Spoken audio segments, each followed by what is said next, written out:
Hello, everybody. This is a face and a voice you've only seen on Sundays. I'd like to apologize for not really being here. Things have escalated in my life, and we're pretty much packing up everything in the apartment. The one thing that we're saving for last is my altar. So I can do videos, and our computers, obviously. Bit of sad news. Bella will be going back home with her original owner because everywhere we looked would want to charge almost $300 just to consider her in the apartment because of her size. And her original owner has agreed that she has a place right now that she's living that will take her pretty much with no problem. So Friday I have to say goodbye to Bella. I'm going to be an emotional wreck, so I apologize. I mean, for the last year or two, I've loved this rabbit, and she's a sweetheart, and she's a ball of just absolute love, and I know she's going somewhere where she'll be just as loved as she was here. She'll always be considered one of our familiars in our family. But enough with the sadness, because I don't feel like crying again. Today we're going to talk about something that you all need help with, especially if you're part of the Heathen Haven D&D group. What I mean by you all need help with it, as in I've been asked a few questions. How to start your character? Well, rule one, you need a sheet that looks like this. Yes, I have giant printed out versions of the player's cheats.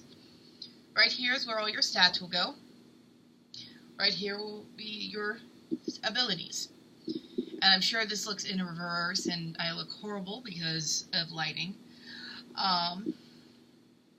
Your hit points, your temporary hit points if you get a boost. Your armor class, your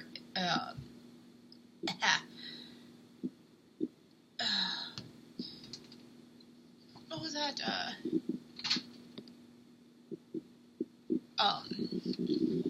Your initiative roll, basically your base number for that, and your foot speed, like say 40 miles per hour at a dead sprint. Your class level, your race, your alignment, your background, that depends. Your name, and your experience points. Your character's name will go here. This is feats and traits. Then here's your equipment that you have on you. You have your copper pieces, silver pieces, pieces that we won't use, gold pieces, and platinum pieces. EP pieces, I have no clue what they are. I've never seen them in D&D, so I don't ever use them. We'll probably change that to DM bribe numbers. Languages and other little things that you know. You'll be, depending on your race and everything and your abilities, depends on how many different languages you know. Your passive wisdom is basically what you have before you have a roll. It's just, oh, yeah, this. Just like your daily things of you don't really have to think about it. Your swords, its attack bonus, its damage, shields, basically your fighting equipment. These we won't really use, but eventually we will. So when we start out, we're not going to use them. On the back of the sheet or another sheet that you will have attached is your character's appearance. Feel free to draw them there or describe them there. Any symbol that they like to wear on them. Allies and organizations, say like if you're a rogue, if you're part of a thieves guild, something like that, which that will come up for rogues in the game. Your character's age, eyes, height, skin color, weight, and hair. And of course your name again. Because normally these are two separate sheets, but these are just back to back on this. Additional information, feats and traits, which is extra traits that you have that come with your levels. And it's a bigger spot to put more in there because when you hit 20 or if you're dual classing, it can get big treasures, which is that box right there. That is some of the things that you will get from your quests. But this is a basic first sheet. If you have a sheet like this, this is your spell sheet. The casters, paladins are pretty much the ones that are gonna, and rangers, believe it or not, are the ones that are gonna focus more on this sheet with their stuff. You'll need to know what your spell class is. If it is sorcerer, paladin,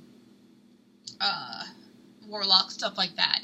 You'll have your spellcasting ability, how many you can cast per day, your DC, which is your direct which is something they have to hit, and then your attack bonus, your spell attack bonus.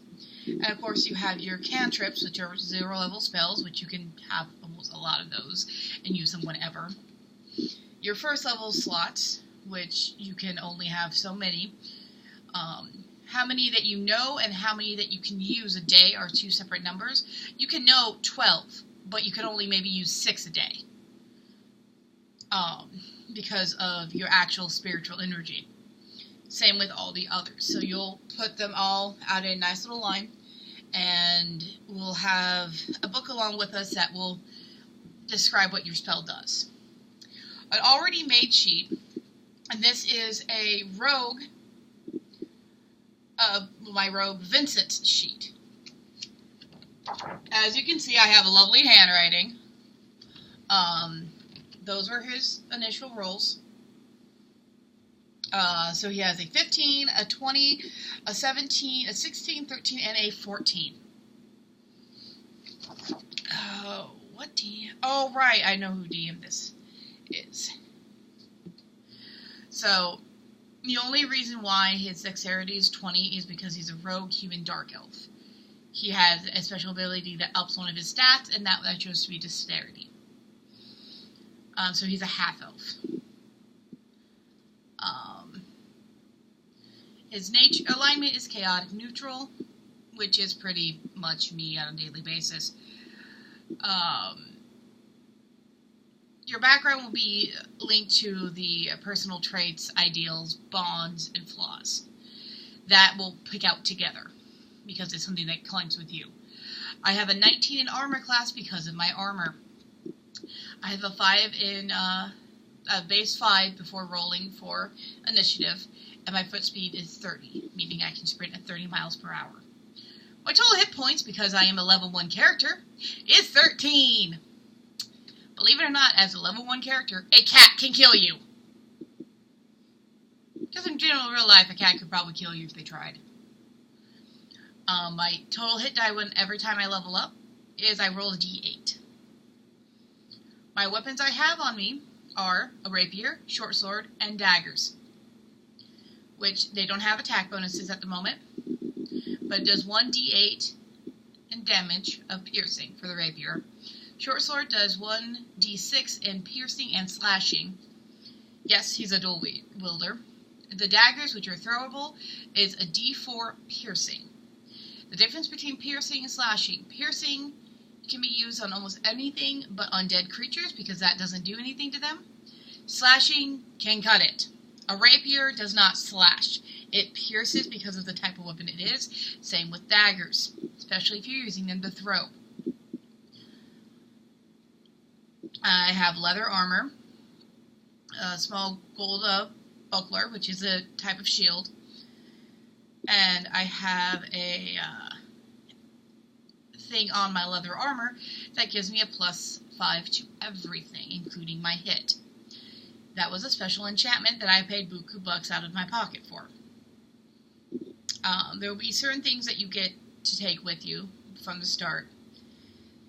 A level 1 rogue starts with certain feats and certain abilities, including false identity, which you can pretend to be anyone, a disguise kit, drow magic, sneak attack, exploration, and different sets of clothing, because he's a little crafty bastard. His languages, everybody will know common. He also knows Elvish. Thieves can't, which is something that you can learn through the game, even if you're not a rogue, but rogues specialize into it. It's pretty much a, so how's the weather kind of thing, and different answers are different meanings to different things. And it's how rogues and thieves identify each other. Sometimes they can do it with their hands, similar to sign language, because they'll be talking and they'll be moving their hands as they talk. And he also knows Underdark. Underdark is a dark elf and darker leveled creatures language. And if you notice, I don't have a spell sheet for him for good reasons. I did a quick doodle of what he looks like. He doesn't have much. His age is 20, which is normal for a half elf. His eyes are purple. Height is 5'8". He weighs 190, and his hair is white. His skin is pretty much light blue. It's a dark light blue. But I just have ... races. Because I'm an asshole. Some of the stuff I have on here that I just put the page number for, like my Thieves Kit and my pack of trading cards. The rations I have, the raven sculptures, different little things. That is generalizing how you have the thing. A character that actually has more to them, Soren's wizard, Zagaboth. Yeah, totally different. He is a human tiefling. I'll explain what a tiefling is later. The caster's roles are a lot different. They have a passive wisdom of 15, where mine is 12. They have some on there. It's a little smudged, but they have a few spells on their sheet. They actually have a symbol, but it's similar build, similar stuff going on. The world that we're going into. Here's the map. I will periodically be holding it up throughout the game. It is a nice little place. We'll be starting out down here. And Schnoblin's Empire's on this side, so it's going to be interesting. One of your big things is you need to keep track of all your information, all your stats, all your spells, all your stuff, either on the computer and send me the updated versions, or on an actual printout version of these and send me anything that you might have changed on your sheet. If you say, oh, well, I have this instead, if it's not in my records, I will not allow it. You have to let your DM know everything you have, everything that your person does. I will ask people to keep a journal of what you do for the month when we do the thing. Basically, you can write out the day before game of what you were doing the entire month, or while we weren't playing. To start the build of the character, what you'll need is 4d6s. When you roll them, you drop the lowest. Say, because I rolled 2 2s and a 4 and a 1. So that's 8. I do not want anything lower than 10 for you guys. So I want you to roll 5d6s. And say if you keep rolling ones, you re-roll the ones until they come up to a different number. And then after that, you drop the lowest and you add them together. The highest you can get is 20. So even if you roll all 6s, you drop 1 and it's automatically 20. Okay? Because 24 is too high. I'm letting you do this on your honor. So I will just trust what you roll. And that is probably the first thing that you will have. To determine where certain things go, you have to look at your class. So you already have to have your class picked out from the player's handbook. This is going to be your book. This is going to be your Bible, so to say. I have things obviously bookmarked, like what race you are, because different races have different traits, different sizes, different throwbacks. And, I mean, like with dwarves, they're always going to be short. Halflings are great bards. Gnomes can be great rangers. Tieflings are best at casting. When it comes to classes, you look at what they get, what they use the most. And it will tell you their skill sets, which normally you'll look at where they go up, what kind of defenses they have.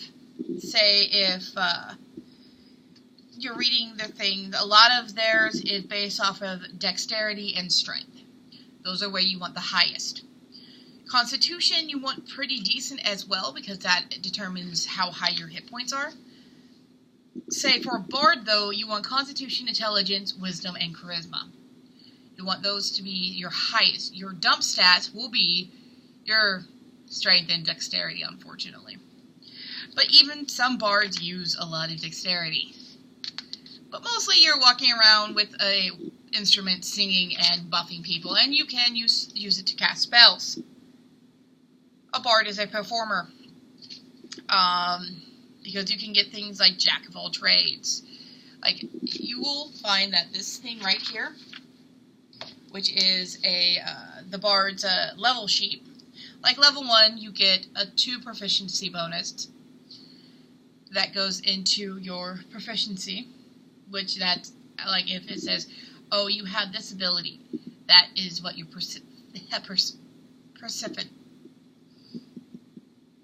that is where that bonus goes. So say you have acrobatics, you get an extra +2 on whatever your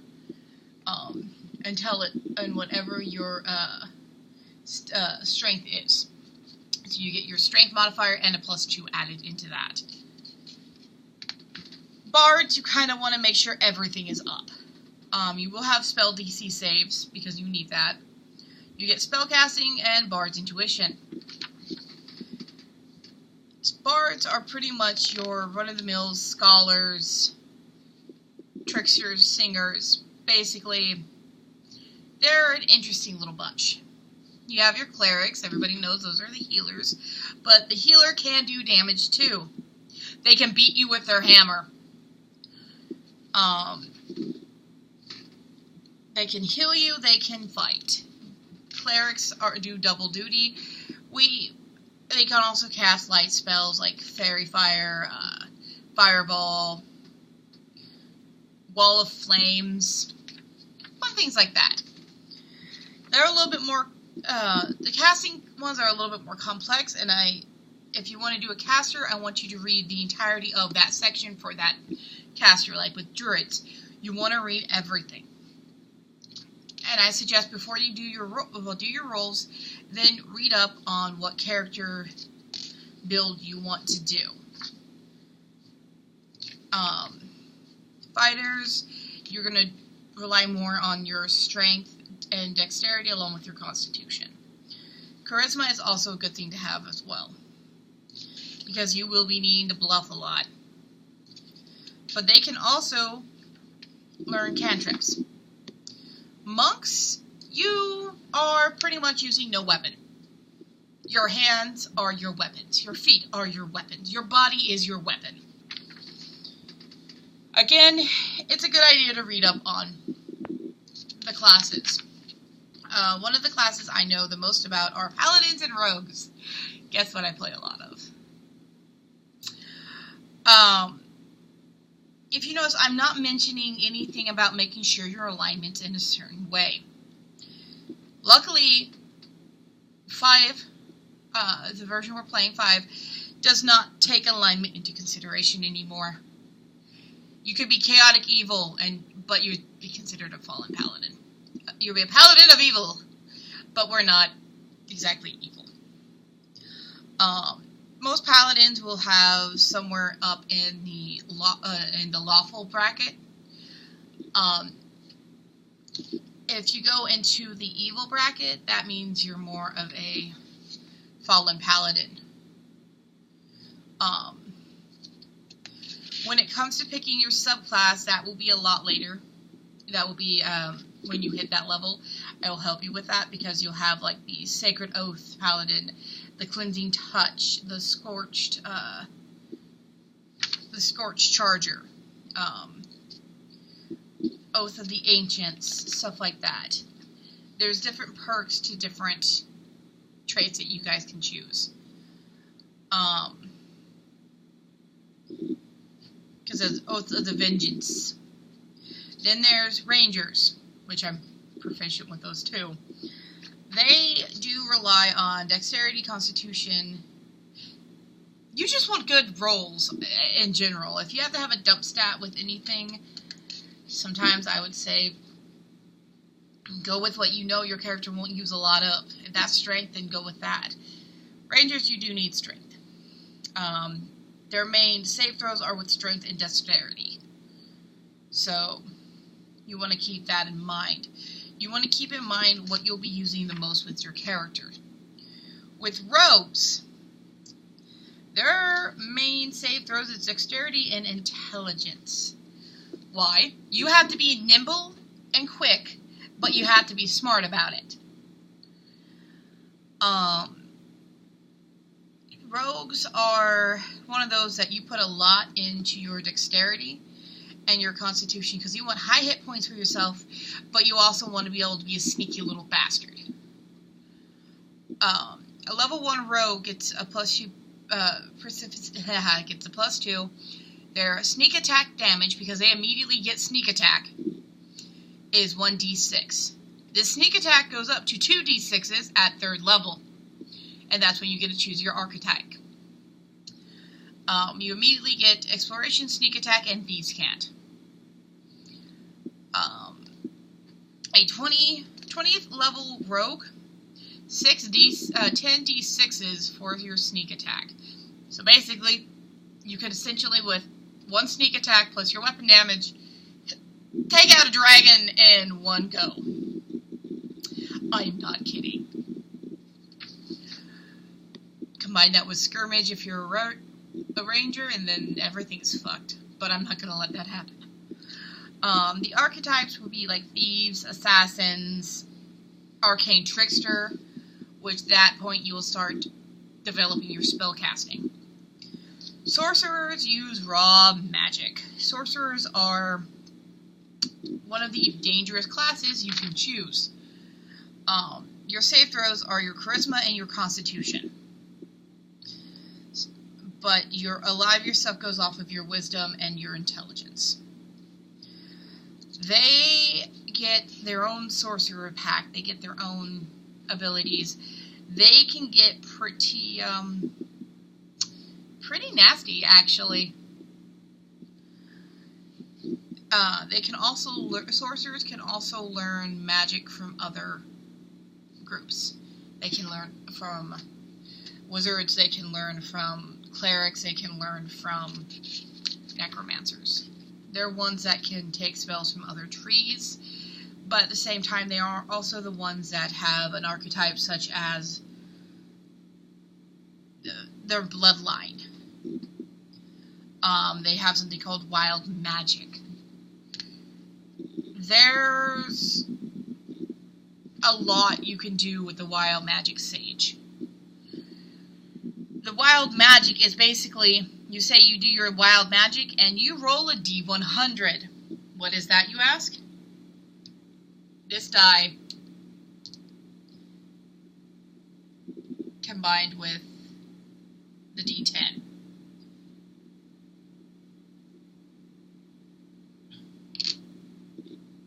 Here it is. Combined with the d10. So you roll these 2 dice and say, I roll, this is 100. Actually, no, that is a 0. 6.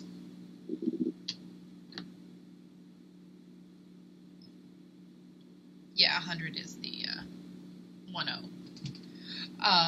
So I roll basically a 6. a modern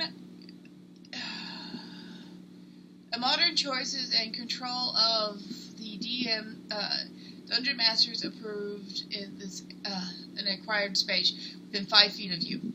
Basically, you start controlling one of the characters that is being controlled by one of your enemies in a 5-foot space from you. And you can use that person to attack himself or his friends. Gotta love that little ability.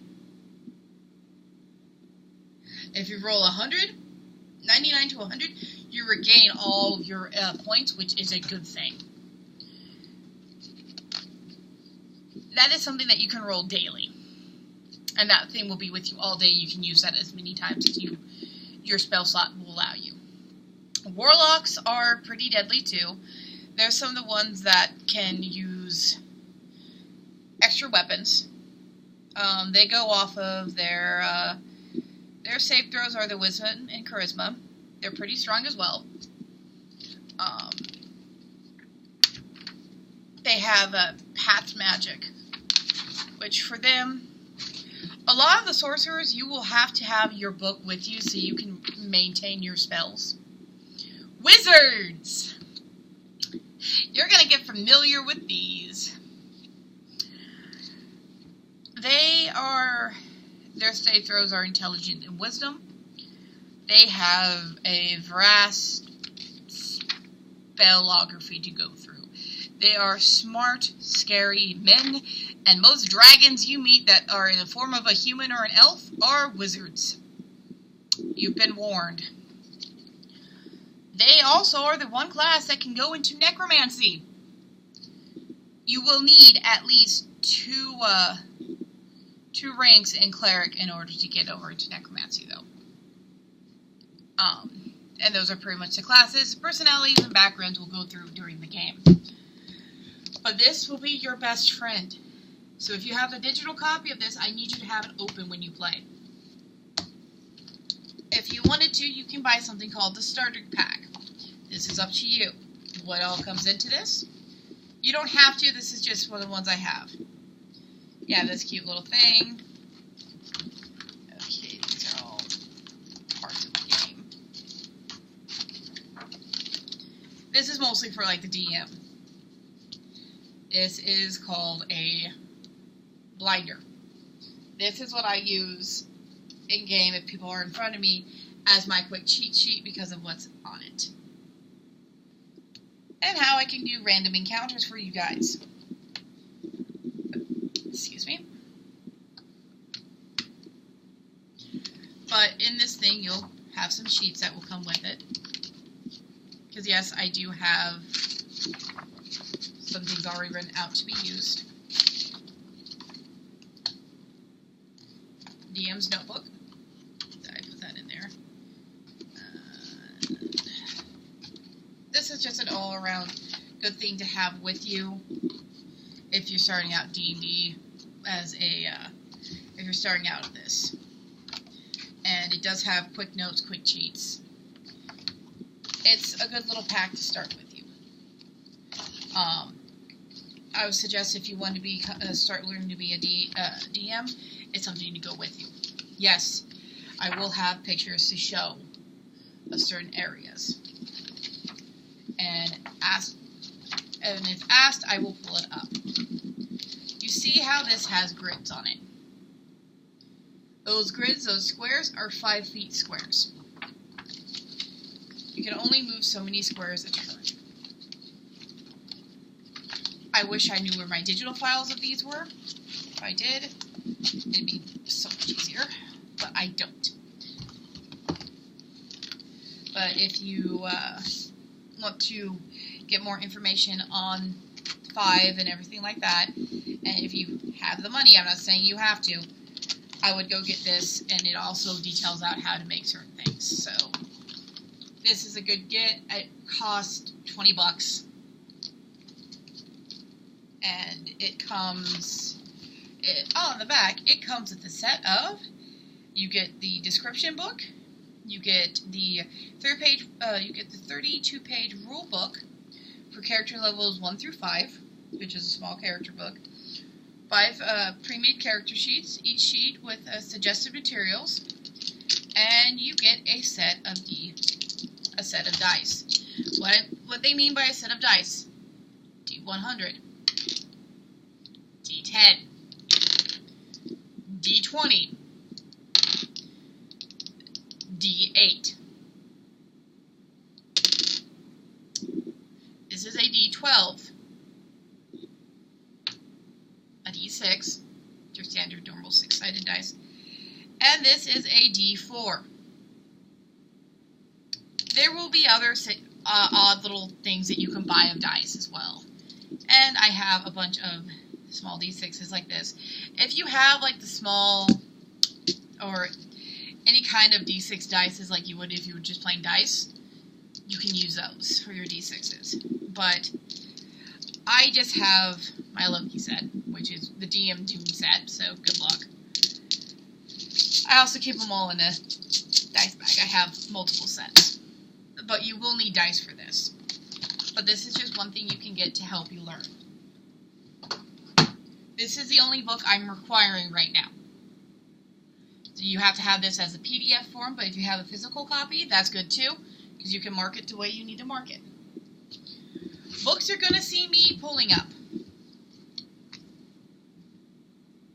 Waller's Guides to Monsters. If you have this or have a copy of it or even the PDF file of it, I would suggest taking a look through it, because you will find things in here that you might be going up against. Like bog trolls. Firebog trolls. Yeah, fun little book. And this is one book that I will be using as well. The Dungeon Master's Guide. It will give me the stats and everything of certain weapons. I will help you find certain weapons through this book if you want a certain DM bonus. Everybody gets one to start off with. You have one bonus. And here's also weapons, armament, and stuff like that. We'll go over that together as a group, because you'll be all armoring up together with me. So, the basics of creating a character is pretty much know yourself, know what class you want to do, read up on said class, and then put your stuff where you need to put it. Building a character is building off your own personality, because these characters are you. Alright?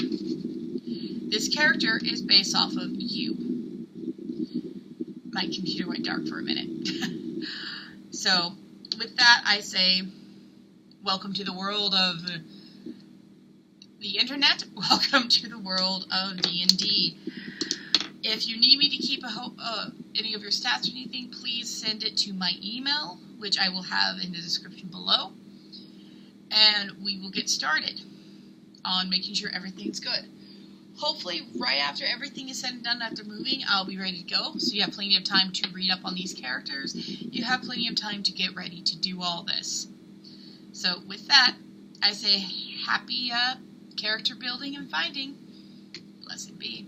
Oh, and if you have any other questions, you can feel free to leave a comment on this video, or you can contact me at my Twitter or email me, because I will put my email up on this for once. And tell me who you are when you email it in the subject and what it's about, because if I don't recognize the email, I delete it. So I need you to hopefully give me all your information by the end of this month. And that's your deadline for your information, is the end of this month. So you have about 30 days to get everything done. It will take maybe 2 hours to build a character, if that. The studying up of your character is a whole different ballgame. If you want to know more about certain classes and certain abilities, let me know, and I will go through it step by step with you. We'll either do a Discord conversation, or we'll do a Skype call, or Google Plus, or whatever is easiest for you. With that, I say blessed be.